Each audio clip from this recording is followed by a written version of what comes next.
Là où apparaissent les premières villes, elles vont finir par tellement appauvrir leur milieu qu'elles ne pourront plus sustenter la population. Ce sont des villes qui se retrouvent au milieu d'une écologie qui est en train de se dégrader, mais qui ont une population importante, affamée.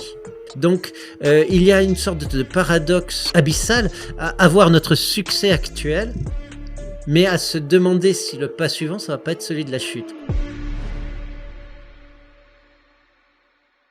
Aujourd'hui, nous recevons à nouveau Laurent Testo, journaliste spécialisé en histoire globale, avec qui nous allons retracer l'histoire des villes et discuter l'avenir de celles-ci. Nous allons notamment répondre à quoi ressemblaient les cités d'hier. Avant, les villes, c'est un solde négatif en population. Les gens viennent s'y consumer. Elles attirent les gens parce que ce sont des lieux d'innovation, de libération, de tout ce qu'on veut. Mais elles ne sont rendues possibles qu'à partir du moment où les gens deviennent résistants aux maladies, qui sont l'héritage de ces villes. Quelles sont les impasses de nos métropoles actuelles? Au moment précis où on atteint notre apogée, c'est le moment où nous altérons tellement la capacité des sols à nous nourrir que nous nous mettons en danger. Mais il ne faut pas oublier que l'on peut se nourrir soi-même en partie. Et cela crée de l'autonomie. C'est pour ça que le politique n'aime pas trop ça finalement. Mais c'est ça qu'il faut revendiquer. Et à quoi doit-on s'attendre pour les villes de demain? Les villes seront les lieux où les gens iront. Si on veut vraiment nourrir demain de façon sérieuse 10 à 12 milliards de personnes, on ne le fera pas avec l'agriculture industrielle. Il y a des alternatives au modèle agro-industriel. Il y en a des milliers et ça se fera à l'interface des villes et de leur périphérie. Donc l'avenir des villes, c'est peut-être aussi quelque part la débrouillardise aux marges quand on échappe au système étatique lui-même. Et ça, c'est l'utopie urbaine de demain. Vous êtes sur le podcast Circular Métabolisme, le podcast pour mieux comprendre le métabolisme de nos sociétés et leurs impacts socio-écologiques. Avant de commencer, je voulais vous dire que cet épisode est riche en illustrations. Pour ne pas les rater, ce son vous indiquera l'apparition à l'écran d'un des visuels issus du dernier livre de Laurent Testo, Notre empreinte sur Terre, cartes et infographie pour comprendre l'Anthropocène. Finalement, cet épisode fait partie d'un plus grand projet documentaire sur le passé, le présent et le futur des villes, qui est soutenu en partie par le média en ligne Tilt. Plus sur Tilt, un peu plus loin dans la vidéo. Bon épisode. Bonjour Laurent. Bonjour Aristide. Merci de repasser sur le podcast. Merci à toi de me réinviter. La dernière fois qu'on s'est vu, donc on avait fait un long épisode d'environ 2 heures. D'ailleurs, je vous invite de regarder tous et toutes cet épisode parce qu'il a été vu plus de 500 000 fois quand même. Sur plein d'aspects de l'humanité, de comment elle a été transformée durant ces 12 000 dernières années avec différents focus géographiques. Aujourd'hui, on va regarder un autre focus plutôt thématique, cette fois-ci des villes. Pourquoi tu penses qu'autant de personnes regardent ce type de vidéo? Qu'est-ce qui suscite l'intérêt sur l'histoire globale et l'histoire mondiale? Alors l'histoire globale est née d'une volonté de certains historiens d'appréhender des sujets à très grande échelle géographique d'ailleurs et échelle de temps. On travaille beaucoup la longue durée et on travaille les grands espaces. Enfin, le terrain de jeu peut être le monde pour envisager une approche qui soit à la fois transdisciplinaire en associant de nombreuses disciplines. Par exemple, on demande sur un sujet précis à des économistes, à des démographes, à des écologues ce qu'ils en pensent. Et on essaye de synthétiser ça en un grand récit, permettant d'appréhender une histoire mondiale qui serait celle du monde. Mais on peut faire aussi des histoires continentales, des histoires par objet. Il y a de très bonnes histoires globales de la poste, par exemple, ou des épidémies.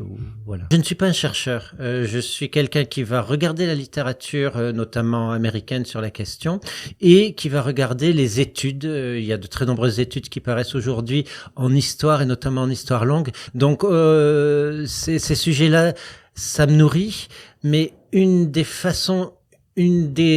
clés de l'histoire globale, c'est le jeu d'échelle. Pour donner une idée de ce qu'est le flux historique, ne pas hésiter de passer de la micro-histoire à la macro-histoire. En d'autres termes, par exemple, parler de quelqu'un dont on a des traces dans les archives. Par exemple, un esclave déporté au XVIIe, XVIIIe siècle à travers l'Atlantique. Et puis lui va s'en sortir, il va être affranchi, il va porter son témoignage. C'est la trajectoire de vie d'Elaoda Equiano, par exemple, qui va devenir le premier écrivain britannique de peau noire. Et à partir de là, on peut dire oui, mais lui, il a été témoin aussi d'un processus énorme auquel il a bien involontairement participé, qui était la déforestation d'une bonne partie des Amériques pour des cultures tropicales, notamment du sucre, dont l'Europe était friande. Ça permet de révéler les horreurs de la traite négrière, les impacts sur la démographie de l'Afrique, des histoires aussi, comment dirais-je, dramatiques, parce que un des grands regrets d'Elaoda Equiano, c'est d'avoir perdu sa petite sœur lors de la déportation. Il ne la retrouvera jamais, et ça va beaucoup le marquer. Voilà, il y a beaucoup de choses comme ça que l'on peut rendre plus perceptibles à travers des récits de vie, mais qui en même temps reflètent vraiment la grande histoire.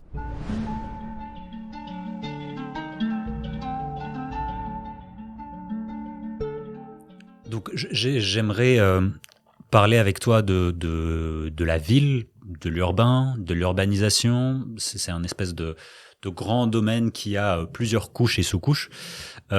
Pourquoi je trouve ça si important et intéressant? Bon, quelques stats qu'on rabâche tout le temps, c'est que les villes aujourd'hui, elles concentrent plus de 50% de l'humanité, peut-être 55, 58, 60, disons. C'est projeté que ça monte quand même encore plus. Mais en même temps, elles consomment plus de 70 à 80% de l'énergie. Elles émettent aussi 80%, 70% de gaz à effet de serre.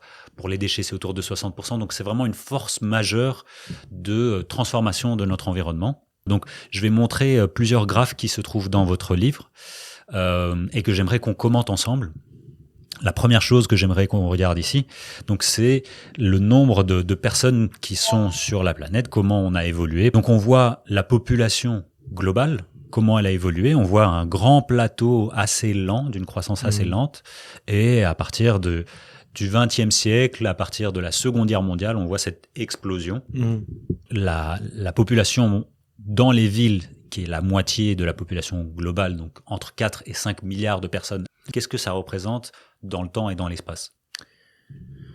Ça représente un énorme mouvement, mais la démographie humaine, elle n'a pas été si fixe que ça. Pour récapituler les grandes étapes, pendant longtemps, on a été quelques centaines de milliers sur Terre, puis il y a une grande vague de peuplement hors d'Afrique, on conquiert de nouveaux milieux. Il y a 30 000 ans peut-être, un essor démographique important au fur et à mesure de la conquête de nouveaux milieux contre d'anciens autres humains, dont on a encore des traces en Sardaigne puisqu'on s'est mélangé avec eux. C'était Néandertal en Europe et en Asie occidentale, Denisova plus à l'est, d'autres hominidés qu'on n'a pas encore complètement identifiés en Afrique ou ailleurs. Et là, on arrive à la fin d'une période glaciaire assez importante qui dure depuis, on va dire, moins 100 000 jusqu'à 18 000. Et à ce moment-là, Sapiens est présent à peu près partout. Et à ce moment-là, il y a une période de réchauffement. Nous sommes entre 1 et 10 millions d'humains sur Terre à ce moment-là. Il n'y a plus d'autres espèces humaines, a priori. On est vraiment les seuls. Et on est prolifique. Et probablement a-t-on déjà épuisé le milieu, notamment de ces grands animaux. Probablement aussi change-t-on notre milieu. C'est la thèse de Erle Ellis, un géographe américain, qui pense, après avoir fait du big data avec les relevés palynologiques, c'est-à-dire le relevé de pollen qui permettent de déterminer quelle est la végétation à ce moment-là, il y a 10-12 000 ans, quand la Terre se réchauffe, nous en affectons au moins 70%, voire plus, par le feu régulier, par un brûlis, qu'on appelle l'écobuage. C'est très important parce qu'on ne brûle pas le milieu par hasard. On le brûle de manière cyclique. On le brûle pour orienter sa productivité, pour orienter les paysages, pour créer des clairières afin qu'un certain type de gibier y soit attiré, pour rendre la terre plus fertile, pour que des plantes plus assimilables par notre organisme y poussent. Bref, on contrôle déjà le milieu avant l'apparition de l'agriculture. Et il y a une sorte de glissement qui fait qu'on invente l'agriculture à ce moment-là dans plusieurs zones de la planète, au minimum 6. Pour ma part, j'en recense une vingtaine. Alors ça va prendre du temps, hein. L'agriculture, au début, c'est d'abord, on consomme un peu de plantes domestiquées, un peu d'animaux domestiqués, et on continue à prélever des ressources dans le sauvage. Beaucoup. Ça dure 3, 4, 5 000 ans. Et après, il y a une sorte d'explosion, de diffusion fulgurante de l'agriculture. Il y a environ 7 000, 6 000 ans. D'un seul coup, l'agriculture, qui représentait peut-être 3% de la population mondiale, va englober en 1000 ans plus de la moitié, et il y a un point de bascule, une accélération de la démographie, et au début de notre ère, on va dire au 1er siècle de notre ère, nous savons qu'on est entre 200 et 300 millions à peu près. Ensuite, ça grimpe. On passe le cap du milliard vers 1800, 1807. Traditionnellement, on dit que c'est 1807. On est quand même dans des données assez floues, mais on sait que c'est à peu près ce moment-là. Et puis, ça va s'accroître et on va rythmer, enchaîner les milliards jusqu'à aujourd'hui. Donc aujourd'hui, on est 8,3, 8,4 milliards, je n'ai plus le chiffre exact en tête. Ça va continuer à grimper probablement en 2050, 2070. On table sur le fait qu'on devrait être 10-11 milliards et après, on va connaître un plateau et une descente. Enfin, ça, c'est les prévisions, mais bien malin qui anticipera vraiment. Donc, cette croissance-là, elle s'est faite avec les villes, au moins dans la dernière partie de la trajectoire. C'est-à-dire que ce n'aurait probablement pas été envisageable s'il n'y avait pas eu, simultanément à la diffusion d'une agriculture de très grande échelle, des villes pour concentrer les ressources agricoles. Pour moi, c'est vraiment un truc qui a été un déclic. Ça a été une façon pour les humains devenus très nombreux de cohabiter. Alors, ça va avec plein de processus, des processus qui sont dans le cerveau, des processus qui sont symboliques, des processus d'échange.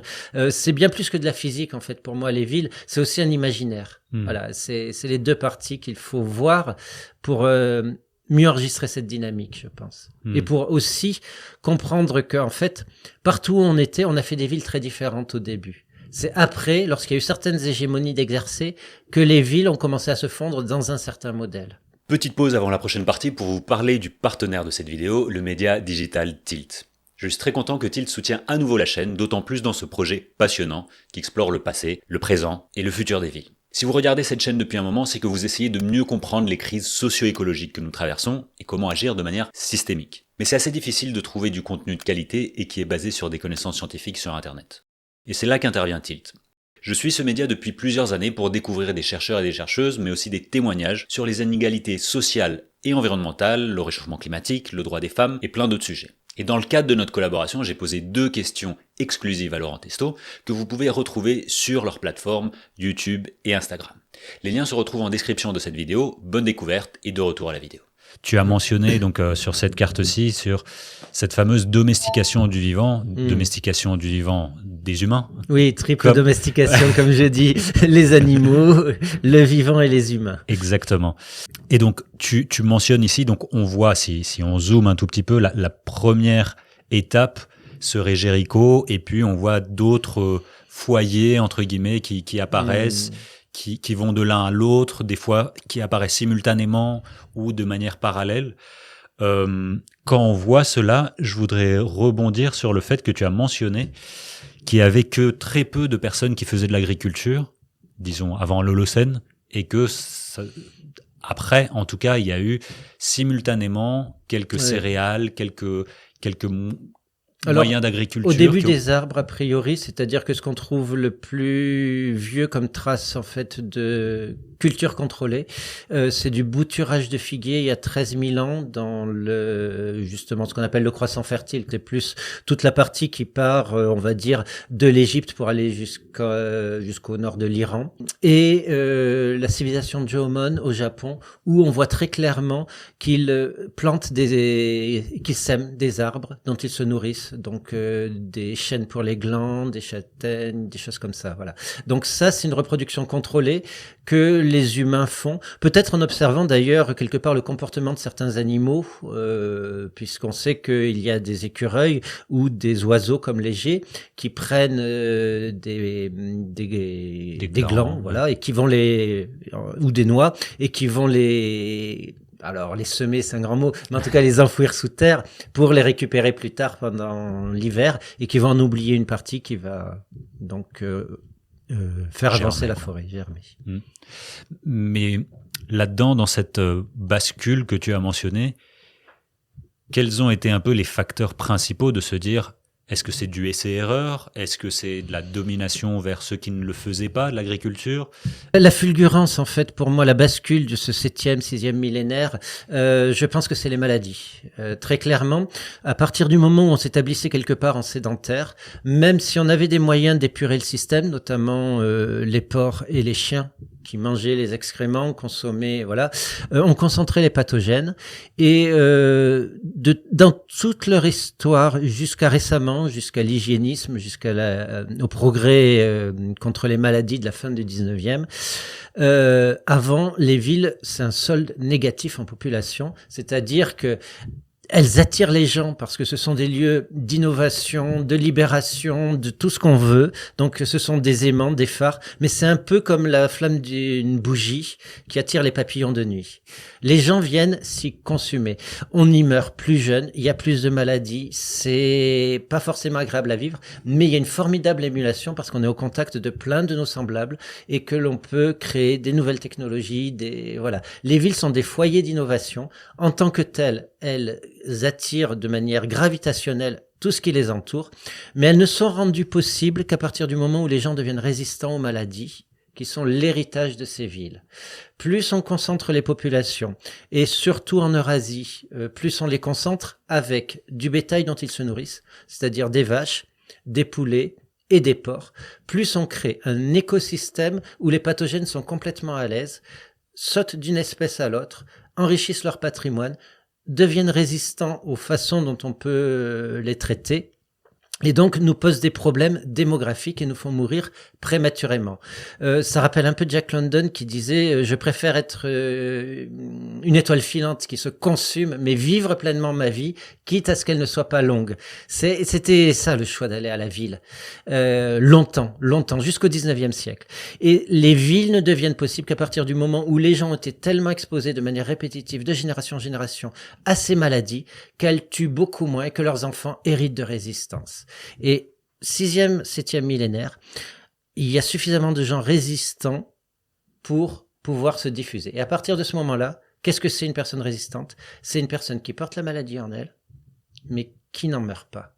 Et conséquemment, on voit ainsi se diffuser l'agriculture, notamment en Europe, mais pas seulement, par la voie danubienne et par la voie méditerranéenne. Et ce sont des populations qui vont littéralement remplacer les autres populations par leur génétique. Pourquoi est-ce qu'on a en Europe une peau plus claire? On le doit aux Turcs, c'est amusant à dire, mais ce sont des populations qui sont venues d'Anatolie et qui ont supplanté les populations qui étaient alors en Europe et qui avaient la peau beaucoup plus sombre. Et ce qui est intéressant, c'est qu'il nous reste 10% peut-être de génétique de cette population, mais elle a été remplacée très soudainement, il y a 6-7 000 ans, par une autre population agricole, celle-là, qui avait un moyen d'emprise bien supérieur sur le milieu et qui a pu concentrer et commencer à créer ainsi des agglomérations progressivement de plus en plus importantes. Et ça ne peut s'expliquer pour moi que par la maladie, parce qu'on ne peut pas imaginer, et d'ailleurs on n'a pas vraiment de traces de guerre, il y a eu des conflits, il y a des armes en circulation bien évidemment, mais on n'a pas les moyens logistiques de faire un génocide complet et en quelques siècles d'exterminer une population entière. Il y a une seule façon historiquement dont c'est possible, ce sont les maladies. Ces gens-là étaient porteurs de maladies qui résultaient du fait qu'ils étaient les héritiers d'une population sédentaire de plusieurs milliers d'années, qu'ils étaient résistants et que donc leurs enfants résistaient à ça. Ils ont assimilé les populations autochtones et les ont remplacées. Si je dois faire un schéma, souvent ce qu'on dit, c'est que nous avons l'agriculture et les villes qui coexistent d'une certaine manière. Alors la ville est plutôt au centre de l'agriculture. Donc, à voir comment on les fait. Est-ce que c'est ça? Est-ce que c'est différent? Mais il y a une présupposition de la sédentarité là-dedans également.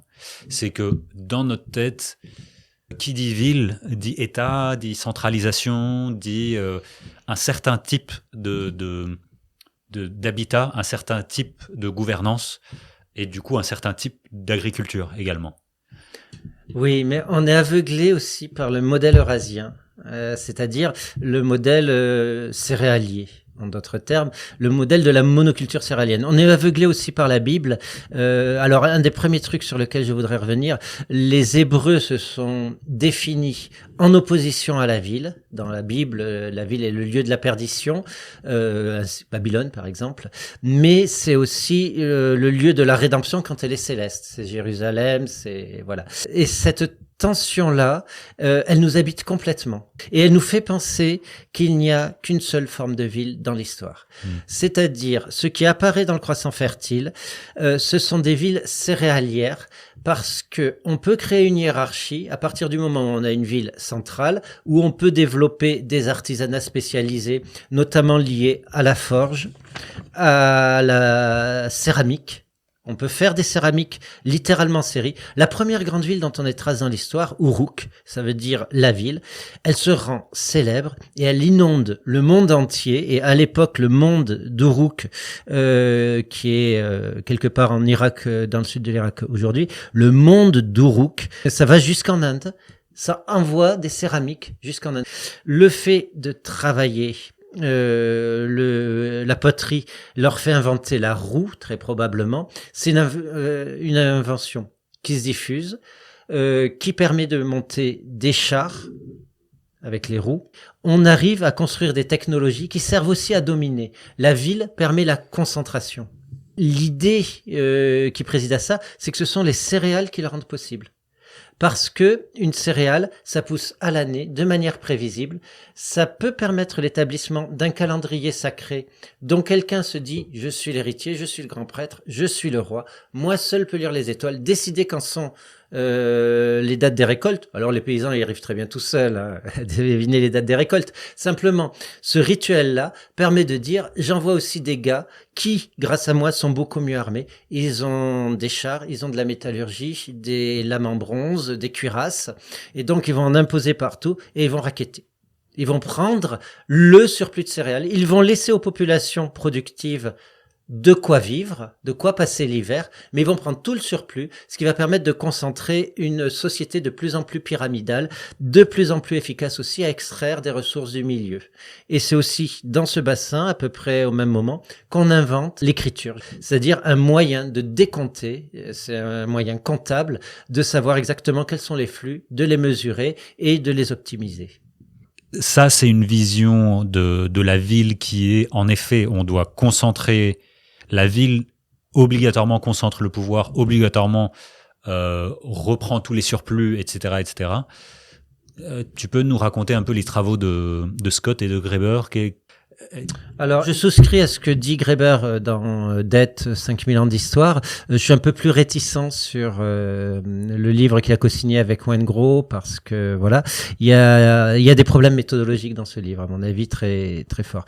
Mais oui, Graeber raconte la même chose, c'est-à-dire effectivement l'apparition de l'écriture comme un moyen de déterminer les flux, notamment le terme de shekel par exemple a une très très longue histoire, c'est la monnaie aujourd'hui en vigueur en Israël, mais c'était à l'origine une mesure d'orge qui servait à calculer ce dont avait besoin un ouvrier, c'est un salaire quotidien d'un ouvrier pour le maintenir en forme afin qu'il puisse travailler. Voilà, donc ça c'est les origines effectivement de la monnaie, c'est-à-dire le décompte en nature céréalière, parce que les céréales se stockent et se consomment toute l'année. Ce n'était possible que dans un endroit où on pouvait faire des céréales à grande échelle. Ça veut aussi dire qu'il doit y avoir d'autres cultures à côté, parce que si tu ne manges que des céréales, tu vas vite avoir des déficiences. Et toute céréale est associée à une légumineuse qui apporte à peu près la totalité du spectre céréales plus légumineuse. On a la totalité du spectre alimentaire dont on a besoin pour les vitamines, pour voilà. Parfois, on est obligé de recourir à certaines ruses. Par exemple, cuire d'une certaine façon un aliment pour qu'il exprime certaines vitamines, mais ça, on le trouve. Donc, c'est quelque chose qu'on oublie souvent, c'est-à-dire on dit souvent, il fallait des céréales pour construire une civilisation pyramidale, il fallait aussi des légumineuses associées pour qu'on puisse, comment dirais-je, ne pas mourir de différentes anémies. C'est intéressant parce que ça veut dire que là où on domestique le blé, on domestique aussi les fèves, la vesse et les lentilles. Là où on domestique le riz, ce sera le soja et ainsi de suite. L'autre intérêt également, c'est qu'il y a une dynamique écosystémique parce que le blé enlève l'azote du sol, prélève l'azote du sol, enfin le blé ou n'importe quelle autre céréale, et la légumineuse réenrichit le sol en azote grâce à des mycorhizes, des associations de micro-organismes avec les racines de ces plantes. Et d'une certaine façon, ce qui était bon pour la santé, le minimum de santé des humains, était par hasard bon aussi pour la santé des sols, ou en tout cas permettait de ne pas les éroder trop vite. Et c'est ça qui est crucial aussi, c'est quelque part un hasard biologique qui nous permet à nous de prospérer de manière, c'est complètement invisible ces processus-là, mais sans eux, il n'y aurait pas eu de ville, très probablement. Il faut préciser que là, je présente des théories, ce n'est pas une démonstration. Je pense que c'est vrai parce qu'il y a beaucoup de choses qui sont congruentes, mais c'est débattu et de même pour les maladies, c'est une hypothèse qui me semble de loin la plus performatrice pour expliquer l'histoire, mais je pourrais très bien avoir des débats avec des gens qui pensent complètement différemment sur les mêmes données, quoi. Je voulais en venir sur ce graphique-ci que vous avez dans votre livre qui montre un peu l'apparition des différentes villes, des premières villes. Au plus c'est foncé, au plus c'est dans le passé, au plus c'est clair et ça va vers le jaune, au plus c'est récent. On voit quand même qu'il y a une espèce de bandeau autour de cette, de cette zone-ci où les villes ont apparu à travers le temps. On voit, comme tu dis, peut-être le croissant fertile, c'est là où on retrouve les villes, la Mésopotamie, les villes les plus anciennes. Et on voit peut-être aussi que certaines zones n'ont pas eu de grandes villes ou de villes par le passé. Je regarde l'Afrique subsaharienne, une partie des Amériques, l'Australie, une partie de l'Asie. Qu'est-ce qu'elle nous raconte, cette carte, par rapport à l'apparition des villes et pourquoi certaines villes ont apparu à ces endroits plutôt que d'autres? Alors, il y a plusieurs raisons. D'abord, une carte est le reflet de données. On a énormément fouillé en Mésopotamie.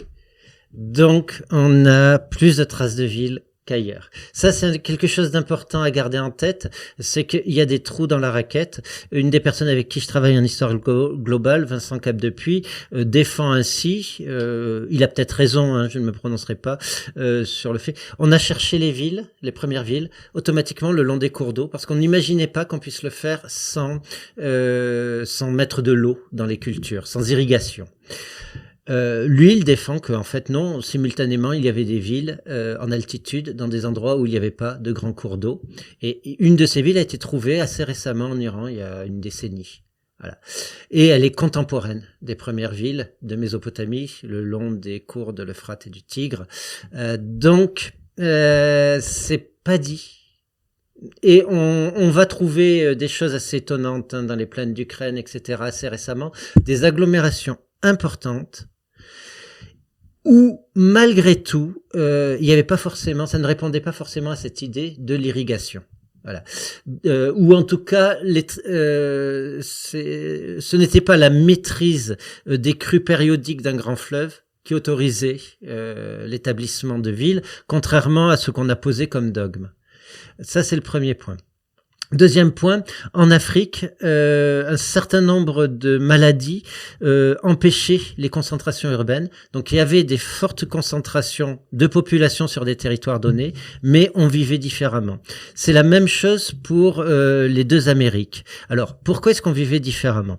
La première chose, c'est que l'agriculture céréalière a fourni les conditions mêmes de sa continuation. Je m'explique.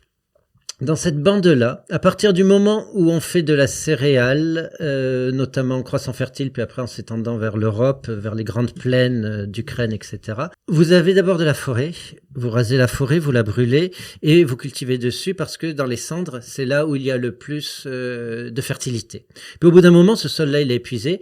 Donc, soit on lutte contre cette érosion en essayant de trouver de la matière organique, de la remettre dedans. S'il reste encore quelques forêts, on peut prélever la matière organique de ces forêts pour la remettre dans le sol. Ou on met du pâturage. Et c'est ainsi que le Moyen-Orient se désertifie. C'est-à-dire que là où apparaissent les premières villes, elles vont finir par être tellement dynamiques, tellement dans leur succès, qu'au bout de plusieurs millénaires, elles vont finir par tellement appauvrir leur milieu qu'elles ne pourront plus sustenter la population locale. Et au bout d'un moment, et c'est le cas d'Uruk, mais c'est le cas aussi d'autres villes, les paysans qui n'arrivent plus à tirer leur épingle du jeu entre la pression fiscale qui vient de la ville et ceux qui sortent du sol qui est de plus en plus aléatoire, de plus en plus soumis aux aléas météorologiques, etc. Les paysans viennent en ville pour essayer de s'en sortir malgré tout. Et quel est le choix d'une telle ville? Soit elle s'effondre, elle est désertifiée, ce qui arrive forcément, mais dans un premier temps, elle a souvent des ambitions impérialistes. C'est aussi là que naissent les premiers empires, c'est-à-dire ce sont des villes qui se retrouvent au milieu d'une écologie qui est en train de se dégrader, qui n'ont plus de ressources suffisantes pour leur population, mais qui ont une population importante, affamée, et qui va donc se lancer dans la conquête militaire. Et souvent, l'expansionnisme, le premier empire, celui d'Akkad, il est bien lié à ce type de phénomène, en tout cas, les données à la fois climatiques, les données dans le sol, la palynologie, les données de squelettes aussi, tendent vers cette explication-là. Et l'idée du coup de ça, c'est que ce sont des endroits qui sont déforestés, qui se montrent favorables à la culture, monoculture de céréales, mais qui vont entraîner une sorte de dynamique et obliger les villes à s'adapter à ce nouveau contexte. La chose aussi, tout à l'heure, j'avais commencé à parler de la Bible. Ce que je voulais dire également dans l'orientation de la vision biblique, c'est que la Bible déteste tout ce qui est mélange, hybride. Les vêtements, dans le Lévitique, ils doivent être tissés d'une seule fibre. On ne mélange pas les fibres, on ne mélange pas les fluides, et on ne mélange pas non plus les céréales. La Bible dit il faut planter en monoculture. Elle le dit pas expressément comme ça, mais c'est ce qu'elle sous-entend. Or, c'était une contradiction parce que la plupart des paysans observez que si on met une seule culture, un aléa climatique peut la coucher. Si en revanche on mélange, ce qu'on appelle le méteil, traditionnellement un assemblage, un mélange de graines de blé et de graines d'orge, s'il y a sécheresse, il y en a une qui pousse. S'il y a grande pluie, il y en a une autre qui pousse, qui résiste mieux. Bref, on produit un peu moins à l'hectare, mais on est garanti d'avoir une récolte. Et donc les intérêts des élites, qu'elles soient imprégnées de la Bible ou d'autres idées, c'était d'avoir quelque chose de pur. Par exemple, toute l'histoire, même jusqu'au Moyen-Âge, les élites mangent du pain blanc, ça veut dire du pain mené avec du blé en monoculture, que les paysans vont faire parce qu'il a une forte valeur commerciale. Mais une fois qu'ils se sont assurés eux-mêmes de leur nourriture, et eux vont planter en méteil contre les injonctions bibliques, mais afin d'être sûr d'avoir quelque chose à manger pendant l'hiver, pour faire la soudure. Et conséquemment, on a des dynamiques civilisationnelles qui peuvent être aussi très contradictoires, c'est-à-dire que on voit souvent les gens comme des masses informes, avec une élite au milieu qui est concentrée dans la ville et qui dicte. Mais en fait, il y a plein de façons de tricher, d'éloigner ça, de négocier aussi en rapport de force. C'est-à-dire il faut pas voir ceci comme étant un cycle complètement défini et déterministe. Voilà, déterministe et voilà. Bref. Mais là-dedans, donc peut-être quand tu as parlé de cette dynamique, une ville, dans le long terme, elle va peut-être tarir son propre milieu, et cela va peut-être amener soit vers le déclin total, l'effondrement, soit vers l'expansionnisme, l'impérialisme, etc., etc. C'est un peu on en reparlera Oui. pour le futur des villes. Alors, il y a d'autres trajectoires. On cite souvent les Mayas. Alors, je sais que tu voulais parler un peu plus tard, voilà, mais on peut faire une exergue. Les Mayas étaient les héritiers d'une civilisation très longue qui avait énormément travaillé son milieu, comment dirais-je, fait reculer le couvert végétal et produit. Alors, eux, ils produisaient d'une autre façon, plus durable, mais ils avaient quand même des villes assez particulières. C'est-à-dire des centres cérémoniels avec littéralement des jardins, des villes-jardins extrêmement étendues et productives pour plusieurs raisons. Mais à un moment donné, c'est ce qu'on appelle l'effondrement maya classique, c'est-à-dire à la fin de la période classique, entre 700, 750 et l'an 1000 pour faire court, il y a un changement climatique, ce qu'on appelle l'optimum climatique vu d'Europe, parce qu'il fait plus chaud, voilà. Mais à ce moment-là, faute de couvert végétal, suite également à la surexploitation millénaire du sol, les Mayas récoltent moins. Et donc leur modèle assez prestigieux avec des grandes pyramides qui font cité et qui régulièrement, ces centres urbains, se font la guerre de manière presque programmée, ce modèle-là s'effondre, les gens laissent repousser la forêt et redeviennent chasseurs-cueilleurs. Ils retournent dans la forêt. Alors ils continuent à avoir un gros volet agricole, mais un volet agricole en slash and burn, en écobuage. Ils brûlent le milieu et puis une fois qu'il est épuisé, ils passent à une autre parcelle. La forêt repousse, forêt tropicale importante, etc. Il n'y a pas forcément une chute démographique forte, mais on change radicalement de mode de vie. On retourne vivre en forêt, en agroécologie, et on laisse tomber les grandes pyramides, la civilisation prestigieuse, etc.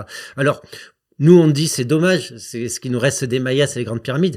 Peut-être que du côté des Mayas, qui étaient contraints régulièrement de se livrer la guerre pour aller essayer de capturer celui d'en face afin de lui arracher le cœur en haut de la pyramide, ça marquait peut-être une amélioration du mode de vie. Ça, on ne sait pas. Ça rendait la civilisation, en revanche, beaucoup plus résiliente.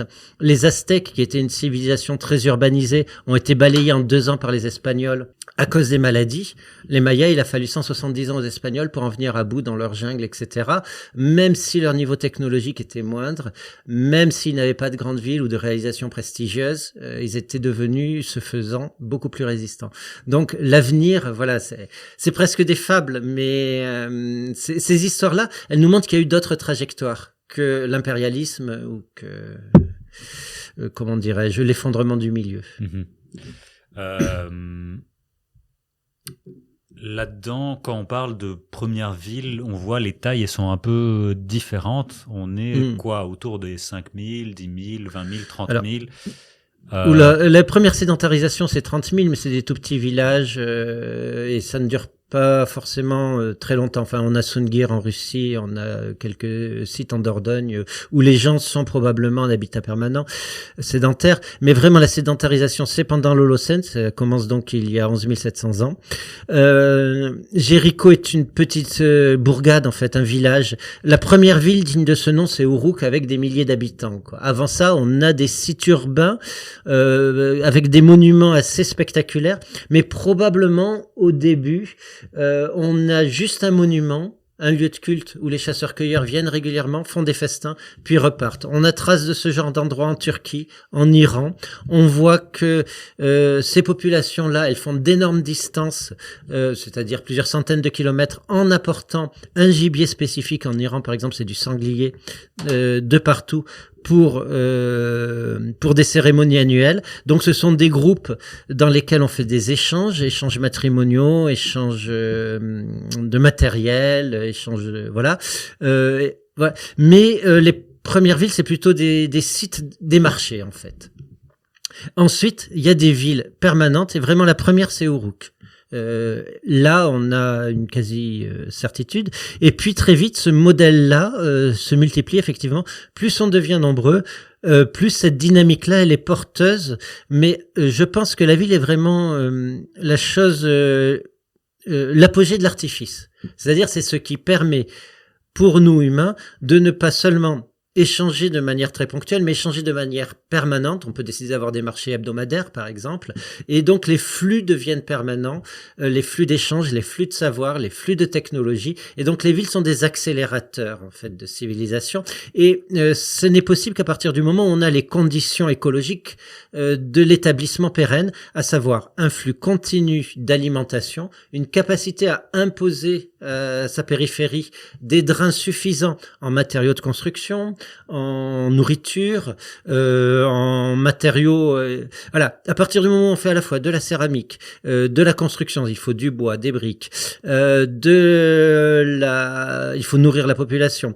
On produit des déchets, il faut donc des chiens et des porcs qui s'en nourrissent. Voilà. Cet équilibre-là, il est compliqué à atteindre et une fois atteint, il peut être questionné. Par exemple, un changement climatique lié à une éruption volcanique, ça peut remettre en cause la capacité à nourrir la population, etc. Donc, ce sont des dynamiques, mais ce sont des dynamiques de concentration de savoir, d'innovation, qui sont cruciales dans le développement des civilisations. Et une fois que les villes sont suffisamment établies, on voit des réseaux de villes qui se créent, des États, littéralement, ce n'est plus une cité-État, mais un État d'assez grande taille, jusqu'à certains moments où finalement ça finit par s'effondrer à nouveau. C'est la fin de l'âge du bronze est typique de ça dans la partie occidentale de l'Asie, de la Grèce en gros jusqu'à l'Iran. On voit s'effondrer les cités vers 1200, tout simplement parce que il y a un refroidissement climatique, un certain nombre d'événements extrêmes qui font que les villes sont abandonnées, elles sont pillées, les gens se mettent en mouvement parce qu'ils ont faim, c'est très très clair dans les traces et dans les témoignages que l'on a plus tard, littéraires. Et il s'écoule plusieurs siècles avant que cette dynamique, elle se recrée. Et là, elle se crée sur une nouvelle façon, c'est-à-dire que les États se créent, ce sont des empires, ils vont englober plusieurs villes, et surtout, ils vont avoir à cœur d'avoir des circuits commerciaux, donc des routes, donc des animaux qui permettent de tracter des grosses quantités de marchandises, des échanges à grande distance, le contrôle des ports, parce qu'on déplace plus de marchandises par voie d'eau que par voie. Et cela va de pair avec un tas de dispositifs symboliques. Ça connaît son apogée il y a 2500 ans, ce qu'on appelle le moment axial, l'âge axial. C'était Karl Jaspers, un philosophe allemand, qui dans les années 1960 a défini cette notion. C'est le moment où on voit naître toutes les idéologies universalistes, celle de Bouddha, celle du monothéisme juif, voilà, c'est ce qu'on appelle ce moment axial. On a Confucius en Chine, etc. On voit apparaître également les empires à vocation universelle et pas seulement locale. Et on voit apparaître également en 3 endroits de l'Eurasie la monnaie telle qu'on la connaît aujourd'hui, avec la triple fonction que va définir Aristote, c'est-à-dire la mesure de la valeur de l'échange, le stockage de cette valeur et le moyen d'échange lui-même, le commerce. Et tout ça, ce sont des dynamiques qui, d'une part, pouvaient prendre des formes très différentes. Dans un endroit où on était complètement isolé, dans les Amériques, on avait des dynamiques qui ressemblaient à ça, qui étaient parallèles, mais qui en même temps étaient différentes sur de nombreux points. En Eurasie, où tout était interconnecté, ces sociétés-là commerçaient et échangeaient, y compris des élites, il y avait des échanges matrimoniaux longue distance. Cela tendait déjà vers une certaine homogénéité, même si elle était assez de façade parce que personne ou presque n'était capable de traverser l'Eurasie pour aller à l'autre bout, voir exactement comment se passait. On savait qu'il y avait telle ou telle chose qui se passait, et quand c'était un élément qui était crucial pour durer, pour dominer les voisins, on l'adoptait. C'est comme ça que se diffusent un certain nombre de végétaux. Il y a 5000 ans, par exemple, on voit le millet se diffuser dans des zones où il n'était pas présent avant, et on voit à l'inverse des échanges biologiques. Enfin, on voit circuler un certain nombre de formes biologiques qui résultent d'échanges longue distance, et on voit aussi des idées se propager.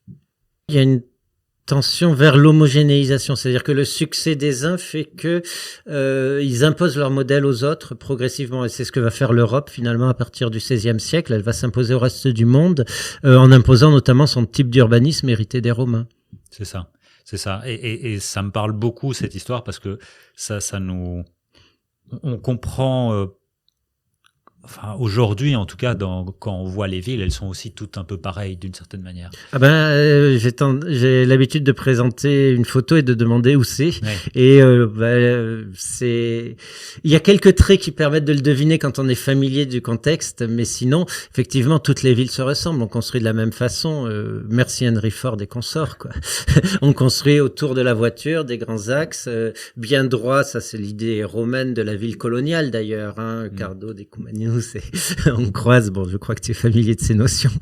C'est laquelle la ville que tu montres Sao Paulo. Sao Paulo, très bien. Mais les gens peuvent confondre avec New York ou autre. Enfin, ils voient bien que c'est un peu plus bordélique que New York quand même. Mais... Ça aurait pu être Athènes alors. Oui, j'imagine. Je ne connais pas Athènes, mais voilà. Ce qui est intéressant, par exemple, il y a un secteur civilisationnel intéressant, c'est la vallée de l'Indus, Harappa, Mohenjo-Daro, qui sont des villes complètement planifiées, avec des égouts. C'est les premières villes avec égouts, hein, il y a 4500 ans, avec douche. Les maisons sont très égalitaires. Il n'y a pas de temple vraiment discernable, il n'y a pas d'armement, il y a une façon complètement... Alors on a beaucoup fantasmé et on a du mal à faire sens des ruines, quoi. Mais c'est une façon de construire presque en série. Ils font de la brique puisqu'ils n'ont pas de matériaux durs de construction autres dans ces plaines fluviales, et ils font quelque chose de très vivable par rapport à ce qui existait simultanément plus à l'ouest, qu'on présente comme modèle d'urbanisme. En fait, c'était beaucoup plus propre et probablement les gens vivaient-ils plus vieux et plus confortablement dans des sociétés plus égalitaires. Donc il y avait d'autres modèles sur lesquels on peut beaucoup spéculer. Un peu plus tard sur la côte péruvienne, on voit aussi des sociétés où il n'y a pas trace d'armement. Et pourtant elles sont urbaines et pourtant elles doivent concentrer des richesses et attirer beaucoup d'échanges.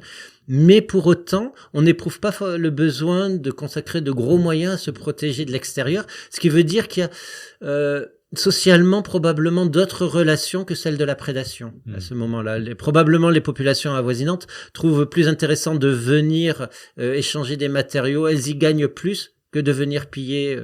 Voilà. Alors, au fil du temps, ça peut changer, mais... on a trace d'autres urbanismes qu'on s'explique mal. Il n'y a pas assez d'éléments pour vraiment avoir des certitudes. Mais simplement, ça questionne parce qu'on voit bien que les villes sont complètement différentes tant qu'elles ne sont pas encore entrées en contact. Et à partir du moment où en Eurasie on entre en contact, on a des plans qui sont assez homogène. Après, on a des périodes. Il y a une période que j'adore, c'est le 8e siècle. Alors, en Europe, le 8e siècle urbain, c'est le gros village avec quelques guerriers. En Asie, où il y a beaucoup plus de population, on crée des villes nouvelles, complètement planifiées, avec des plans symboliques extrêmement marqués par les croyances. C'est le cas en Chine de différentes grandes villes impériales, dont Chang'an. C'est le cas à Bagdad, où dans la seconde moitié du 8e siècle, on planifie ex nihilo, ou presque, une ville d'1 million d'habitants, avec des moyens délirants. On va chercher du bois jusqu'au Kenya pour construire Bagdad. Mais c'est vraiment l'expression d'États forts qui veulent une ville qui soit le siège symbolique de leur puissance. Tout est tracé au cordeau.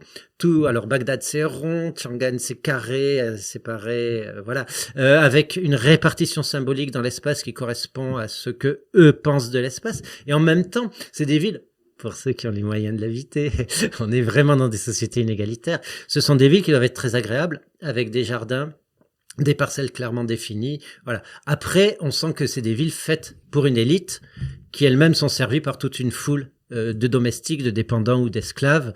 Donc ça ne correspond pas à nous, à nos idéaux, nos aspirations de ville, ne serait-ce que dans le statut des femmes, où dans les deux cas, il est complètement subordonné, effacé, renvoyé dans des pièces obscures, quoi.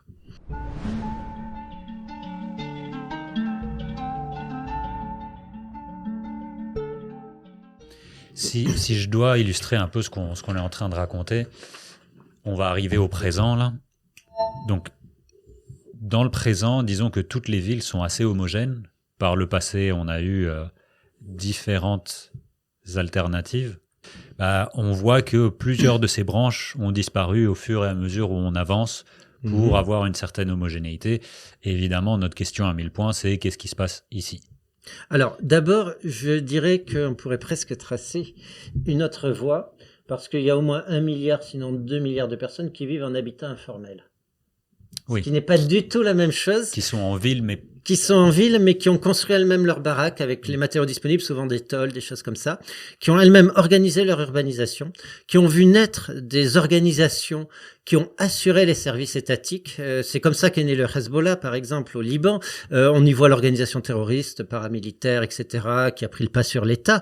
À la base, le Hezbollah, c'est aussi quelque chose qui reçoit des financements de l'Iran pour construire le plus gros hôpital du Liban. C'est aussi dans le quartier sud de Beyrouth, qui est la plus grosse agglomération finalement du Liban, l'eau, l'électricité, voilà.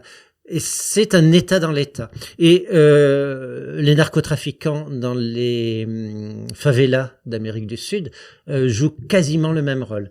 Ils fournissent des soins, ils fournissent de l'accès à l'énergie, des services de base, et ce sont aussi des lieux où se réinvente l'urbanisme. C'est ce que je veux dire par là, c'est que comme les gens ont très peu, pour survivre, ils vont collectiviser. Et il y a beaucoup plus d'échanges finalement que dans des villes anonymes où nous trouvons et où on sait qu'on va être transitoire. Souvent on ne prend même pas la peine de parler à notre voisin, de bien le connaître. On lui dit bonjour dans la cage d'escalier et la sociabilité s'arrête là. À la limite, on a des lieux de sociabilité qui peuvent être les cafés, les parcs, etc. ou les clubs de sport, peu importe. Mais la maison n'est plus le lieu de la sociabilité. Alors que dans les barrios ou autres bidonvilles, ils s'inventent une autre sociabilité en même temps. Et les flux ne sont pas les mêmes, la façon de gérer les flux ne sont pas les mêmes. Et l'urbanisme lui-même, du coup, retrouve des couleurs locales. Parce qu'elles sont aussi conditionnées par les éléments. On trouvera moins ce type d'urbanisme dans des endroits où passer l'hiver par -20, ben voilà, c'est compliqué. On les trouve surtout dans la ceinture tropicale, mais cette dynamique-là, elle existe et elle ressurgit par la petite porte. En France, on a voulu éradiquer les bidonvilles et aujourd'hui, on a les camps de migrants en périphérie des grandes villes qui reconstituent cette forme-là et qui d'ailleurs se font sur des formes affinitaires. En général, les Maliens se regroupent avec les Maliens, les Syriens avec les Syriens, voilà. Du coup, ce que je veux dire, c'est qu'on a beau vouloir homogénéiser, ce n'est possible que pour certaines populations qui sont imposables, qui sont traçables, il y a un tas de populations qui y échappent et qui reconstituent elles-mêmes leur propre urbanisme aussi. Donc l'avenir des villes, c'est peut-être aussi quelque part la débrouillardise aux marges quand on échappe au système étatique lui-même, quoi. Ça, on va en venir sur le futur, en effet. Il y a... cette carte-ci, c'est un peu notre empreinte sur la Terre, proprement dite. Les milieux non affectés, le moins affecté, c'est les milieux foncés. Du coup, de manière contre-intuitive, le Sahara est en vert parce que c'est vrai que c'est un espace où on s'est très peu déployé et qu'on a très très peu affecté.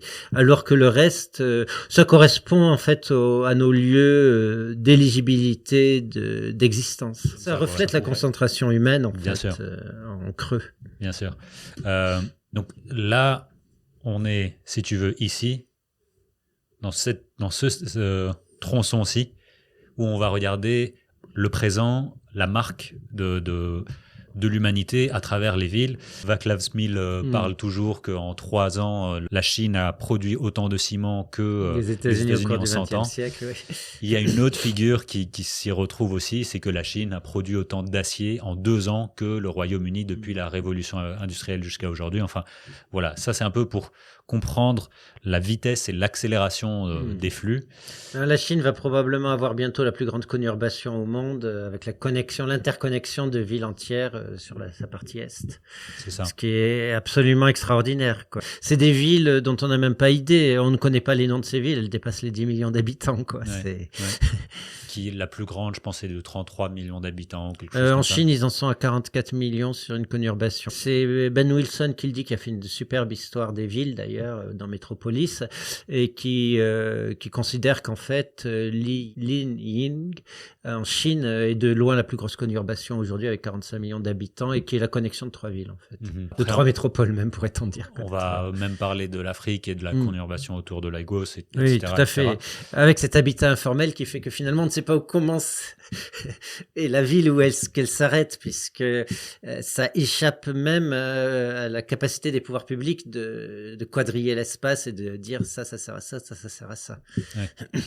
Ce que je trouve génial, parce qu'au final, voilà, on se débrouille, comme tu dis. Un autre marqueur de l'anthropocène que je trouve assez important, moi je l'appelle l'urbanocène, c'est qu'on pèse plus aujourd'hui tous les artifices. Tu as parlé d'artifices tout à l'heure. Tous les artifices humains pèsent plus lourd que toute la nature au-dessus du sol, si on veut. Oui, depuis l'an 2000 à peu près, plus ou moins 5 ans. Oui. C'est ça, donc on est autour de 1000 milliards de tonnes qu'on pèse. Oui. L'artificialocène, c'est une autre des variantes. On a exploré tous ces scènes avec Nathanael Wallenhorst dans Vortex. Accumulocène, j'ai entendu aussi. Donc, ça, c'est un autre marqueur qui est assez intéressant. Un autre marqueur encore, ici, c'est les routes que nous voyons à travers la planète, la densité des routes, mais aussi... combien ça pèse, de quoi c'est composé. Donc, nous avons toute une série de marqueurs qui montrent aujourd'hui que l'urbain, l'artificialisation, l'urbanisation, c'est vraiment ce qui est aux manettes de la transformation de notre environnement. Et c'est aussi dans les 5 causes d'extinction de la biodiversité, c'est ce qu'on appelle l'occupation des sols, mais c'est la fragmentation des habitats naturels qui est la conséquence de ça, qui effectivement est une force motrice de la destruction du vivant sur Terre.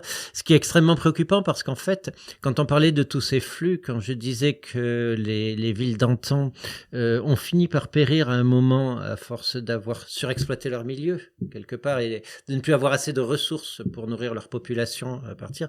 C'est exactement ce qui nous menace, mais cette fois, non plus à l'échelle régionale, mais bien à l'échelle planétaire. Nous avons brisé à peu près 90% des flux biogéophysiques naturels. Ce qui était animé par le vivant. L'azote, le phosphore, etc. Ce qui veut dire qu'on est en train de vivre sur l'élan de fertilisation qui était dans nos sols. Sauf qu'on a brisé tout ce qui permettait de nourrir cet élan. Et les substituts qu'on y a trouvés avec l'azote artificiel, enfin les différents procédés qu'on a pour enrichir les sols, il ne peut être que transitoire et au contraire, il appauvrit in fine les sols. Et donc on se retrouve dans ce paradoxe. On n'a jamais été, de toutes les espèces complexes, on est celle qui a la plus grande réussite écologique, on s'adaptait à toutes les niches écologiques, on s'est multiplié à un nombre complètement délirant pour une espèce de grande taille, voilà. Mais ce faisant, on a tellement épuisé le milieu qu'au moment précis où on atteint notre apogée, peut-être 10, 11 milliards prochainement, c'est le moment où nous altérons tellement notre milieu, où nous altérons tellement la capacité des sols à nous nourrir, que nous nous mettons en danger. Le changement climatique va aggraver ça par-dessus le marché.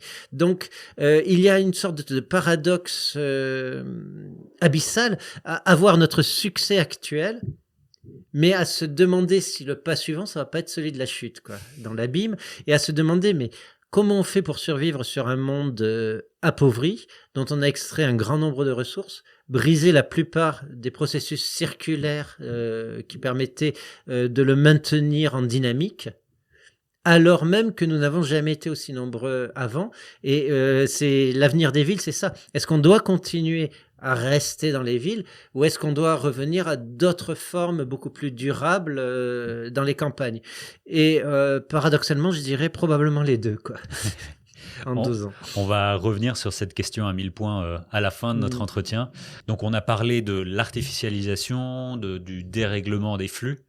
Ici, on voit par exemple différents événements climatiques qui arrivent, des inondations, des feux, des cyclones. Enfin voilà, on est également menacé et on voit, si on regardait les villes, c'est aussi sur cette tranche où on habite le plus ces événements arrivent et sont les plus meurtriers. Certes, mais avec une nuance, c'est que les villes les plus riches sont les plus à l'abri. Enfin, il y a une étude de référence qui montre que le même événement sismique dans une zone urbaine du Japon ou dans une zone urbaine du Népal est 14 fois plus meurtrier au Népal parce que Bien les sûr. infrastructures sont pas prévues pour, les services de secours sont vite débordés et que la pauvreté générale fait que les gens eux-mêmes n'ont pas forcément la culture du risque ou la capacité à se porter assistance alors même qu'ils le voudraient, quoi. Et conséquemment, c'est ça le plus intéressant, c'est que la Chine et les États-Unis sont très très mal placés sur cette carte en termes d'accélération du changement climatique, en termes de dévastation, mais en même temps ils ont les moyens technologiques d'y faire face, en tout cas dans un avenir prévisible.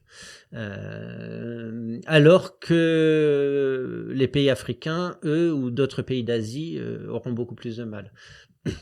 Sans même parler des îles menacées de submersion. Oui, bien sûr. Donc, on a vu ici ces événements climatiques. Il y a les canicules, les feux. Il y a également... Et surtout le flux de l'eau, puisque chaque degré que l'on passe entraîne 7% de plus d'eau, d'accélération du cycle de l'eau, donc plus d'eau dans l'atmosphère. Un océan beaucoup plus humide qui se charge en eau, on l'a vu récemment en Asie du Sud-Est, où une série simultanée de typhons a balayé l'océan Indien et a créé des inondations jamais vues, tout simplement parce que le changement climatique est en train d'amplifier ces extrêmes. Alors je parle avant les études d'attribution, mais là-dessus je crains un peu d'être démenti par les travaux qui vont venir. Très clairement, l'eau, la circulation de l'eau, le manque d'eau va devenir un problème récurrent des villes. Enfin, ça l'est déjà pour certaines villes, hein, le Cap avec son 0D et d'autres villes sont soumises à des stress hydriques de plus en plus intenses. Et on continue cette fuite en avant par ailleurs, c'est-à-dire que pour moi, les villes ont largement les moyens, en tout cas, de pallier ces problèmes-là dans les prochaines décennies. Pour les villes développées, s'entend. Sauf que il faudrait pour cela des politiques lucides qui prennent en compte, qui anticipent sur ces questions-là. Or aujourd'hui, ça ne m'a pas l'air d'être trop le cas, quoi. C'est drôle, j'étais au Cap à un moment pour ce 0D. Et ce qui était très intéressant, c'est de voir comment ce flux-là avait des répercussions sur d'autres flux. Par exemple, il y avait souvent une consigne de ne pas laver ses assiettes, de prendre du jetable. Ouais. Mais du coup, il y avait un problème avec l'enfouissement. C'était plein à craquer, ils ne pouvaient pas ouvrir un autre site. Et donc, on voit aussi comment un enjeu, dans un territoire donné, comment un enjeu se répercute sur tous les autres flux et comment on est prisonnier, verrouillé dans cette situation. Et en même temps, typiquement, c'est le genre de situation auquel on peut remédier en s'y prenant à l'avance, en apprenant aux gens à nettoyer différemment, en faisant des ateliers ou des affiches qui donnent des trucs. De l'eau, ne pas avoir des piscines. Enfin, il y a plein d'inégalités là-dedans qui sont cachées. Frotter avec les éponges et ne finir qu'avec l'eau. Enfin bon, voilà, il y a plein de façons de traiter la chose. Cesser d'avoir des toilettes à chasse d'eau, mais on peut faire des toilettes sèches qui sont parfaitement... On peut aussi penser à récupérer la matière organique et la retraiter derrière. Ça implique des filières, ça implique une planification des pouvoirs publics, que ce soit les municipalités, les États ou d'autres échelles.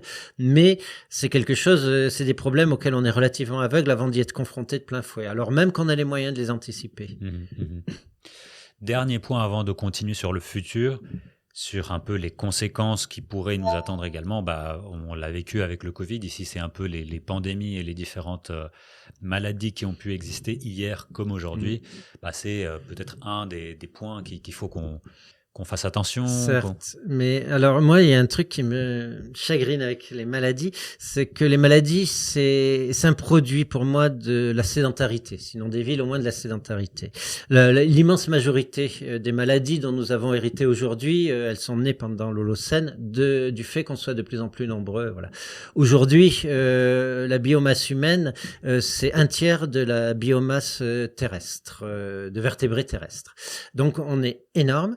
On pèse énorme. On a un tel succès biologique qu'on a éliminé la plupart des pathogènes de notre organisme, donc on est un sol vierge. Donc on est la terre rêvée, la terre promise de tous les pathogènes qui ont réussi à survivre sur Terre, parce que si j'étais un pathogène d'éléphant, par exemple, je me dirais, oula, je suis dans le camp du loser, j'ai intérêt à m'adapter. Voilà.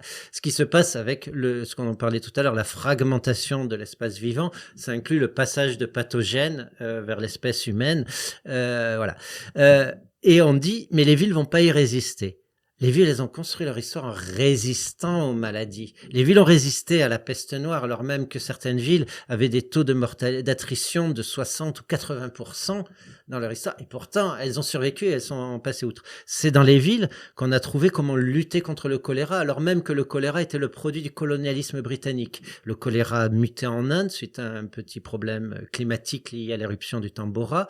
L'éruption du Tambora 1815, refroidissement temporaire de l'Asie du Sud-Est, et un vibrion présent dans les eaux de Calcutta mute et va se diffuser, et il va se mettre à muter de plus en plus vite. Il y aura plusieurs vagues de diffusion.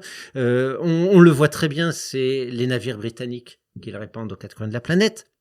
C'est une maladie qui est donc liée à l'Empire britannique, à sa formidable capacité à mettre sous cloche une bonne partie de la planète pour drainer des ressources vers la métropole.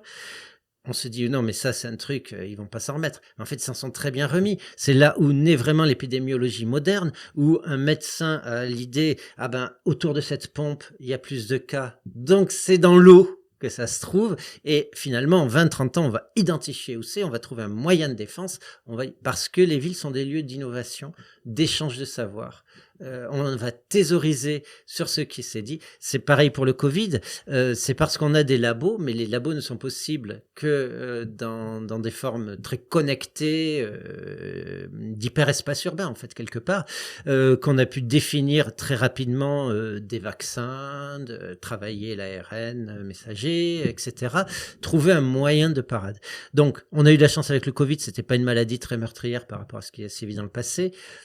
On aura probablement plus meurtrier dans un futur même relativement proche, mais les villes sont typiquement l'endroit où, passer la première contagion et où on est le plus vulnérable, c'est l'endroit où on devient le moins vulnérable. C'est là où on sera vacciné parce que les centres logistiques sont là. C'est là où on sera à l'abri et où l'État pourra prendre en charge éventuellement les gens, etc.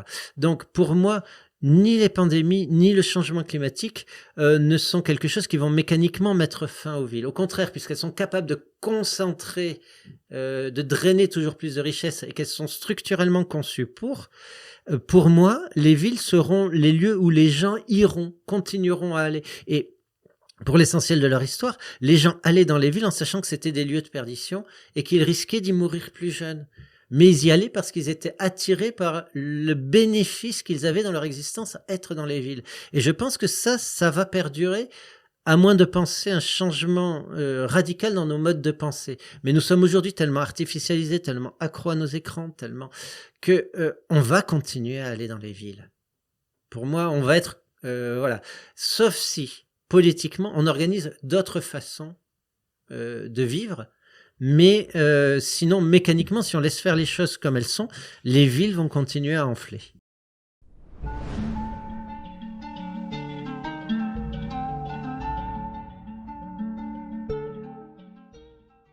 Il y a ce fameux paradoxe de on détruit notre milieu au plus on se concentre, au plus c'est peut-être une domination par le pouvoir, et en même temps, est-ce qu'il y a une économie des moyens dans les villes et qui nous permet aussi de faire autre chose? Donc si on reprend cette image du passé et peut-être du futur, on sait que par le passé, il y a eu plein d'autres modes de fonctionner qu'on a éradiqués. Il y en a qui existent encore. Par exemple, dans les marges des grandes villes d'Amérique latine, celles qui sont en contact avec la forêt tropicale, il y a beaucoup de forêts-jardins, de communautés de quartiers qui s'organisent pour produire des étages différents de végétaux afin de se nourrir. Ça ressemble à un potager, mais avec une version XXL. Et on peut adapter ces forêts-jardins en France. Christophe Desjours, par exemple, ou d'autres le font aujourd'hui. C'est beaucoup plus productif à l'hectare que les monocultures, 8 fois plus productif à peu près en termes de légumes, de fruits, etc. Pourquoi est-ce qu'on en parle pas, c'est tout simplement que ça échappe à l'impôt. C'est-à-dire que c'est une consommation locale, et partagé au sein d'une famille étendue ou d'un quartier. Et donc, c'est complètement informel comme économie, donc pas de taxation, donc pas de visibilité dans la production. Mais les gens qui n'ont rien, qui n'ont pas les moyens d'aller acheter sur les marchés, ils produisent eux-mêmes leur nourriture, y compris dans les bidonvilles. Nous avons coupé 90% des flux du vivant. Voilà. Ces gens-là, ils le restituent quelque part, parce qu'ils ont une économie circulaire. Ils vont prendre des végétaux, les laisser composter pour entretenir leur forêt-jardin, et souvent ils remettent de la fertilité dans de la terre qu'ils ont trouvée appauvrie dans les friches. Il y a plusieurs rapports sur cette question qui sont très intéressantes, c'est-à-dire que ces petites forêts artificielles autour des bidonvilles, elles sont finalement en train de faire revenir la nature. Et ce que je me dis, c'est que confrontés à des difficultés, ou même sans difficulté, mais avec planification, encouragement de l'État, formation, etc., on peut faire la même chose un peu partout, ce qui implique de toute façon des façons différentes de faire, puisque ce sont des sélections différentes de végétaux qui seront favorables à tel ou tel milieu, à la remédiation des milieux.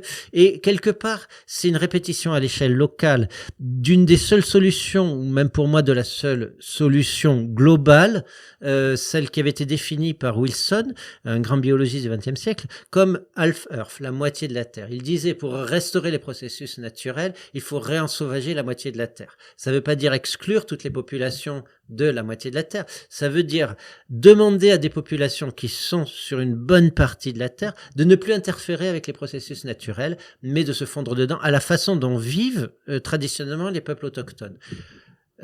Entretenir le milieu, rester dedans et ne pas prélever, etc. Et ça, on peut le faire dès aujourd'hui dans les friches des villes. On peut dire on arrête l'agriculture industrielle, on arrête les pesticides, etc. Ce que je disais par rapport au fait de composter, de reprendre des déchets végétaux et de les remettre dans le sol pour les enrichir. Certains disent on peut faire la même chose avec l'agriculture industrielle. C'est complètement faux.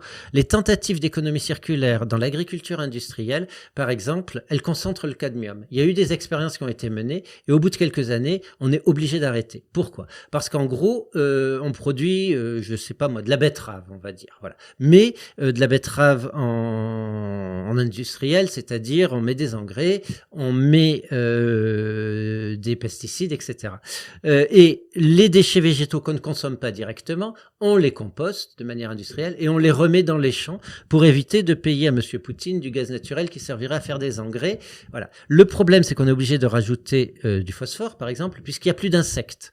Ce sont les insectes qui, normalement, ramènent le phosphore dans les champs. Là, il n'y a plus d'insectes, donc on prend du phosphore qu'on achète dans les phosphates marocains et qui sont riches en cadmium. Et l'économie circulaire en question concentre le cadmium. Ce qui fait qu'au bout de 5 ans, la betterave, elle est plus consommable. Parce qu'elle est trop riche en cadmium, elle est empoisonnée. Voilà. Et ce n'est possible de faire de l'économie circulaire que si on de l'agriculture circulaire que si on sort finalement de la chimie industrielle. Voilà. Je ne dis pas qu'il faut le faire du jour au lendemain. Il faut le négocier. Il faut également accompagner les agriculteurs qu'ils puissent vivre dignement de leur travail. Mais on a toutes les cartes en main pour faire quelque chose de beaucoup plus durable avec l'agriculture, de beaucoup moins affectant le milieu. En Europe, ce n'est pas la fragmentation des sols qui est la première cause d'effondrement du vivant. Ce sont les produits phytosanitaires utilisés dans l'agriculture industrielle. Et en plus, ce sont des produits que nous finançons, puisque ça passe par des financements publics comme la PAC et d'autres dispositifs, notamment étatiques français. On peut donc, politiquement, réorienter ça pour le bien commun. On ne le fait pas parce qu'il y a des intérêts, parce que voilà, c'est une histoire assez compliquée, mais c'est une des clés. C'est-à-dire, si on veut vraiment nourrir demain de façon sérieuse 10 à 12 milliards de personnes, on ne le fera pas avec l'agriculture industrielle, parce que l'agriculture industrielle va trop polluer, trop drainer de ressources, trop être vulnérable au changement climatique également. On devra le faire d'autres façons et en associant les populations à la production de leur propre nourriture pour partie. Et ça, c'est l'utopie urbaine de demain. C'est-à-dire qu'une ville qu'on imaginerait avec des connexions entre différents blocs urbains, mais cernée par des jardins productifs, sera toujours infiniment plus agréable qu'une grande conurbation complètement artificialisée et particulièrement vulnérable à un grand nombre d'événements climatiques extrêmes. Pour finir, il y a donc, si j'essaye de, je sais pas si c'est résumé, mais en tout cas, comment je le perçois, je vois ici la ville, disons, et d'un autre côté, c'est peut-être pas la campagne, quoi. Je sais pas comment le décrire, parce que des fois, la campagne, Le périurbain, ça serait le terme aujourd'hui, mais il est tellement dévalorisé. Ouais. Non, mais pour moi, la campagne n'est pas la campagne, c'est-à-dire, j'ai longtemps vécu en Bourgogne, mais la campagne, c'est synonyme de vie. Or, aujourd'hui, quand on peut marcher des kilomètres en regardant ses pieds sans jamais voir une fourmi, et en étant cerné uniquement d'orge ou de colza, est-ce que ça s'appelle la campagne? Est-ce que ça s'appelle la nature, comme on le met sur les affiches? Ouais. Alors moi, j'en doute personnellement. Hein. C'est juste un lieu productiviste qui sert à alimenter des flux. C'est même pas Paris qu'on nourrit avec ça, parce que les aliments qui étaient produits autour de chez moi, ce sont des aliments pour la nourriture de bétail qui est enfermé. Je continue un peu mon chemin. J'arrive à un hangar où il y a 60 vaches en stabulation qui ne sortent jamais. Voilà. Ouais. Alors même que autrefois il y avait des grands animaux, les aurochs dont descendent les vaches, qui justement participaient de ce flux. Ils consommaient les végétaux, ils allaient chier plus loin, ce qui participait au flux biogéophysique du milieu. Voilà, ils ouvraient les clairières, ils animaient le vivant. On voit bien que les bisons, lorsqu'on les relâche quelque part, ils réaniment le milieu, ils recréent du vivant. Derrière eux, ce sont des papillons, des insectes qui apparaissent. Voilà.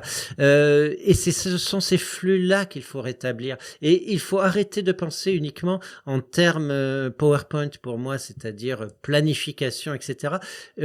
L'écologie scientifique nous montre énormément de flux qui nous sont restés longtemps invisibles, qu'aujourd'hui on perçoit et qui sont vitaux pour nous, mais que pour autant on ne veut toujours pas réinstaurer dans les milieux, alors qu'on a les moyens de le faire. Voilà. C'est ça, c'est que l'humanité, elle joue sa survie sur un certain nombre d'enjeux, et celui de maintenir, de remédier à l'état dans lequel ils vivent aujourd'hui, c'est vraiment un enjeu crucial, et ça se fera à l'interface des villes et de leur périphérie, notamment. Ouais. J'ajoute un truc, c'est qu'un milieu n'est correctement maintenu que quand une communauté s'y implique. Voilà. Et c'est pour ça que je trouve intéressant l'idée des jardins, mais même les jardins ouvriers, ils ont forgé quelque part aussi la conscience ouvrière. Pourquoi? Parce que les ouvriers, ils gagnaient pas assez pour manger, donc les femmes s'acharnaient à avoir des potagers pour compléter l'alimentation que pouvait ramener le mari et exploiter au fond des mines. Depuis, la démocratie a fait sa part. On a eu, en termes, la plupart des gens ont eu accès au buffet, etc. Mais il ne faut pas oublier que l'on peut se nourrir soi-même en partie. Et cela crée de l'autonomie. C'est pour ça que le politique n'aime pas trop ça finalement, parce que un quartier ouvrier où les gens étaient autonomes dans leur production alimentaire, c'était aussi de là que partaient les manifestations pour réclamer des hausses de salaire, des choses comme ça. Mais c'est ça qu'il faut revendiquer, parce que c'est à la fois favorable aux vivants, le simple fait de faire par exemple des haies fleuries où les insectes vont venir et dont on pourra tirer du miel, et également, comment dirais-je, une biodiversité telle que les plantes seront moins souvent malades, eh ben, c'est quelque chose qui rend les gens autonomes. Simplement, on ne les fait pas rêver à ça. On fait plutôt rêver à la dernière app sur un téléphone mobile, plutôt qu'au fait d'observer une haie en train de se faire, de se créer, et d'interagir avec elle comme un milieu de vie dans lequel on peut observer des insectes, etc. Ça passe par l'éducation. Ça passe par le fait d'amener les enfants devant les haies, de leur faire découvrir ce que c'est, par exemple. Je dis les haies, ça pourrait être les mares, voilà, n'importe quel élément du vivant constitutif. Et c'est vraiment quelque chose d'urgent à faire pour moi. C'est ouvrir le regard sur d'autres formes. Et ça affecte l'urbanisme. Juste à côté, j'ai vu par exemple une passerelle qui passait par une petite zone humide reconstituée en plein cœur de ville. J'ai trouvé ça très sympa. On peut faire de l'observation naturaliste, essayer de trouver une grenouille ou un canard là-dedans. C'est intéressant. C'est ce genre de choses qu'il faut développer. Ça a l'air bête, mais c'est crucial parce que ça nous rappelle qu'il y a du vivant en dehors de nos artifices, en dehors de nos tonnes de béton, et des choses comme ça. Alors appelons ici ville et ici peut-être vivant ou quelque chose comme ça. J'aime bien le terme de vivant. La question à 1000 points, c'est combien on doit décroître l'artificialisation et combien on doit laisser pénétrer le vivant dans la ville. Enfin voilà. Ne serait-ce que parce que végétaliser les villes leur permettra d'éviter un certain nombre d'effets îlots de chaleur, qui seront vraiment la chose qui, biologiquement pour nous, sera une des pires du changement climatique. Ça permettra également, si c'est intelligemment conçu, d'atténuer les phénomènes de crue, les inondations, les choses comme ça. Donc pour moi, c'est vital de remettre du vivant dans les villes. Moi, ce qui me semble très important, c'est l'échelle locale dans ces décisions-là. C'est-à-dire, il y a des principes généraux qui sont remettre plus de vivant dans l'urbanisme, mais ça doit être fait avec le concours des populations, en les associant et en les sensibilisant à cet enjeu. On ne peut faire en fait des forêts urbaines, des potagers, etc., que si les gens sont impliqués à l'échelle locale et se sentent concernés et animés par ça. Donc c'est un mouvement d'éducation aussi qu'il faut répéter. Sinon, on continuera à s'enfermer dans, comment dirais-je, une sorte d'indifférence technologique qui nous mènera à notre perte. Bon, je pense qu'on a fait le tour de ces questions de passé, présent, peut-être futur. Est-ce qu'il y a autre chose que tu voudrais mettre en avant ? Oui, en fait, ce que je voudrais mettre en avant, c'est que l'histoire globale des villes, elle nous montre qu'il y a eu des modèles complètement différents. Par exemple, on a parlé des Amérindiens, on les a rapidement évoqués tout à l'heure. Les Espagnols ont été sidérés par la vue de Tenochtitlan, la capitale des Aztèques, qui était posée sur un lac et qui était extrêmement productif. C'était un marché avec un centre cérémoniel. Bon, bien sûr, on égorgeait les gens en haut du centre au terme de guerre qui était programmé, mais l'idée était quand même que on avait une élite et autour une cité-jardin extrêmement productive. Les Espagnols se sont émerveillés de la quantité de produits qu'on pouvait trouver sur le marché. Les techniques agricoles aztèques qui reposaient sur des combinaisons de plantes diverses, la plus connue c'est la milpa, une association de 3 plantes nourricières, mais il y en avait d'autres. Il y avait des techniques de maraîchage sur les eaux mêmes du lac. C'était extrêmement fertile. Et il faut imaginer vraiment un centre cérémoniel au milieu et puis tout autour une étendue de jardins avec les cabanes dans lesquelles vivaient les gens qui essentiellement extrayaient leur nourriture du milieu et qui en avaient fait quelque chose qui était beaucoup plus durable que les modèles que nous avons construits de villes uniques, bétonnées, avec une très grande emprise agricole et qui n'arrivent même pas à se nourrir de ce qui est produit, puisqu'en fait, ce qui est produit dans la périphérie de Paris va servir à nourrir du bétail qui va être exporté, qui va nous permettre d'acheter du blé dur en Italie pour se nourrir de pâtes ou de pizza. C'est juste absurde. La plupart de ces produits devraient être faits localement, structurés localement. Ça redonnerait de la dignité aux gens qui produisent. Ça probablement éviterait un certain nombre de problèmes sanitaires puisqu'on serait moins obligé de transformer pour déplacer. La nourriture est typiquement quelque chose qui doit être relocalisé. Voilà. Mais dans le passé, il y a eu énormément de façons de gérer cette interface-là entre les villes et la nourriture. Et pour moi, c'est vraiment un des enjeux aujourd'hui que de dire il y a des alternatives au modèle agro-industriel. Il y en a des milliers, l'histoire nous l'a montré.